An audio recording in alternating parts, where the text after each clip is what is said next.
आज आपण बनवणार आहोत नाश्त्यासाठी साधा पाववडा। त्यासाठी एका भांड्यामध्ये बेसन पीठ घेऊ, त्यामध्ये हळद, मीठ, ओवा टाकून घेऊ। त्यानंतर व्यवस्थित मिक्स करून घेऊ। व्यवस्थित मिक्स झाल्यानंतर गरजेप्रमाणे पाणी टाकून घेऊ। थोडे थोडे करून पाणी टाकायचे आहे। आता व्यवस्थित बॅटर तयार करून घेऊ। बॅटर जास्त घट्टही करायचं नाही, जास्त पातळही करायचं नाही आहे। अजून थोडं पाणी टाकून घेऊ आणि व्यवस्थित बॅटर तयार करून घेऊ। व्यवस्थित मिक्स करून घेऊ। अशा पद्धतीने बॅटर तयार करून घ्यायचे। तुम्ही बघू शकता बॅटर जास्त घट्टही नाही आहे, जास्त पातळही नाही आहे। त्यामध्ये बारीक चिरलेली कोथिंबीर टाकून घेऊ। व्यवस्थित मिक्स करून घेऊ।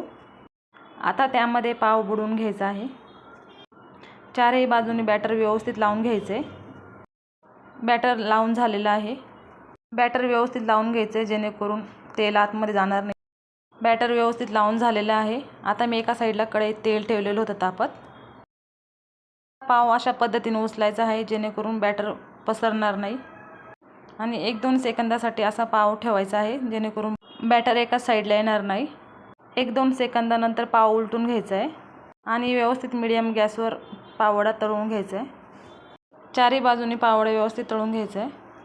तुम्ही यामध्ये बटाट्याची चटणीसुद्धा टाकू शकता। चटणीपेक्षा साधाच पाववडा खूप छान लागतो, म्हणून मी साधाच पाववडा केला आहे।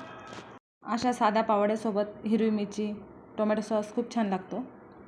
तर तुम्ही बघू शकता किती छान पाववडा तयार झालेला आहे। अशाच पद्धतीने बाकीचे पाववडे पण तयार करून घेऊ। आपल्या चॅनलवरती मी खूप साध्या सोप्या रेसिपी टाकत असते, त्यामुळे आपल्या चॅनलला आजच सबस्क्राईब करा।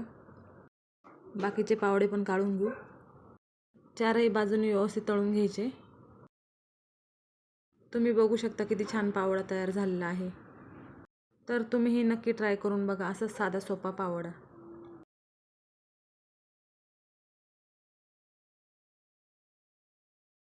व्हिडिओ आवडल्यास व्हिडिओला लाईक, शेअर, कमेंट आणि चॅनलला सबस्क्राईब नक्की करा।